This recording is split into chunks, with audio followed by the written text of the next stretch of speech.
धोकादायक वाड्यात राहत असलेल्या 711 भाडेकरूंना महापालिका प्रशासनाने नोटीस बजावली आहे।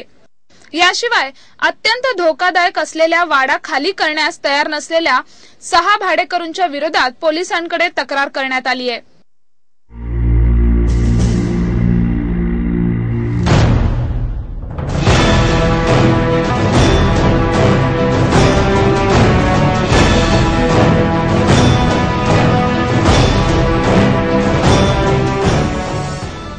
शहरातील धोकादायक असलेले वाडे पाडण्याची कार्यवाही महापालिकेकडून सुरू आहे। या संदर्भात माहिती देताना अतिरिक्त नगर अभियंता विवेक खरवडकर म्हणाले, 2008 मध्ये करण्यात आलेल्या सर्वेक्षणानुसार शहरातील मध्यवस्तीत 1186 धोकादायक वाडे आहेत। 5 वर्षात 140 वाडे पाडण्यात आलेत। तर गेल्या महिन्यात धोकादायक असलेले 49 वाडे प्रशासनाने पाडले आहेत।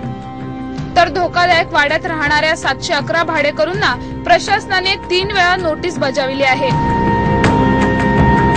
यातील 6 वाडे अत्यंत धोकादायक आहे।